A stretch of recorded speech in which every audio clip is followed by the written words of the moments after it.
അപ്പൊ അവരുടെ കൂടെ നമ്മൾ ഓടണം. പക്ഷെ കണ്ടുവരുന്നത് എന്താ? നമ്മള് നിഷ്പ്രയാസം പറ്റിക്കപ്പെടുക.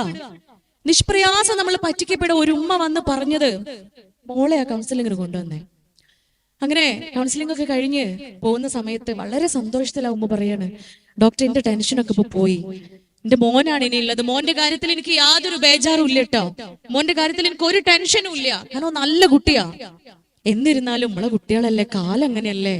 വൈകുന്നേരം ആവുമ്പോ ഓൻ വീട്ടിലേക്ക് കയറി വരുമ്പോ ഞാൻ ഓനെ കെട്ടിപ്പിടിച്ച് ഉമ്മ കൊടുക്കുന്ന്, ഞാൻ ഓനെ കെട്ടിപ്പിടിച്ച് ഉമ്മ കൊടുക്കും. അതെന്തിനാ നിങ്ങൾക്ക് അറിയോന്ന് എന്നോട് ചോദിക്കാം. നമ്മൾ എന്തിനാ കുട്ടികളെ കെട്ടിപ്പിടിച്ച് ഉമ്മ കൊടുക്കണേ? നമ്മളെ കുട്ടികളാണ് അല്ലേ?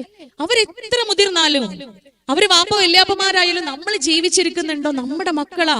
നൊന്ത് പ്രസവിച്ച് 21 എല്ലുകൾ പൊട്ടുന്ന വേദന സഹിച്ച് അത്ര കാലം ഗർഭം ചുമന്ന് നടന്ന് പ്രസവിച്ച് വളർത്തി പോറ്റിയ ഉമ്മമാരാണ്, മാതാപിതാക്കളാണ്. അവരെന്നും നമ്മുടെ മക്കളാ. കെട്ടിപ്പിടിച്ച് ഉമ്മ കൊടുക്കും. കെട്ടിപ്പിടിക്കലും പുന്നാരിക്കലും ഉമ്മ കൊടുക്കലും 2 വയസ്സായ നിർത്താനുള്ളതല്ല, അത് തുടർന്നുകൊണ്ടേയിരിക്കണം. അത് നിർത്തുന്നതാണ് ഇതിന്റെ മറ്റൊരു കാരണം പ്രിയപ്പെട്ടവരെ. അതെന്നോ നിർത്തിയിട്ടുണ്ട് ഇല്ലേ? ഒരു സെഷനിലെ കൗമാരക്കാരായ കുട്ടികളുടെ സെഷനിൽ ചോദിച്ചത്, എത്ര കാലമായി ഉമ്മ കിട്ടിയിട്ട്? ഓർമ്മയില്ലല്ലോ ഡോക്ടറെ എന്ന് കുട്ടികൾ പറയാം. ഓർമ്മയില്ലാന്ന്. നമ്മൾ ആൺകുഞ്ഞുങ്ങളും പെൺകുഞ്ഞുങ്ങളും മാതാപിതാക്കളുടെ അരികിൽ നിന്നും അവർക്ക് മുത്തം ലഭിച്ചത് ഓർമ്മയില്ല എന്ന് പറയുമ്പോ നമ്മൾ എവിടെ ഇരിക്കുന്നു നമ്മൾ ചിന്തിക്കേണ്ടതുണ്ട്. നമ്മളെ സ്നേഹം എപ്രകാരമാണ് നമ്മൾ അവർക്ക് പ്രകടമാക്കുന്നത്?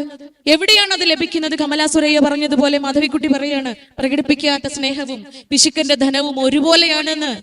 പ്രിയപ്പെട്ടവർ, ഇത് കൊടുത്താലേ കിട്ടുള്ളൂ. ഇത് ഉള്ളിൽ ഒതുക്കിയിട്ട് കാര്യമില്ല. പണ്ടാരോ പറഞ്ഞതുപോലെ, ഞങ്ങളെ സ്നേഹമൊക്കെ ഉള്ളിൽ, ഞങ്ങൾക്ക് ഉള്ളിൽ നല്ല സ്നേഹം ഉണ്ടെന്ന്. അത് തന്നെയാണ് മിസ്റ്റേക്ക്.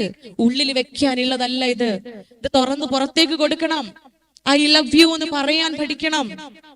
അത് തുറന്ന് മക്കളോട് അവരുടെ പുന്നാരിക്കൽ, അവരെ കൊഞ്ചിക്കൽ നിർത്താനുള്ളതല്ല. എന്നും പുന്നാരിക്കണം, എന്നും അവരെ കൊഞ്ചിക്കണം, എന്നും അവരെ നെറുകയിൽ താലോലിക്കണം.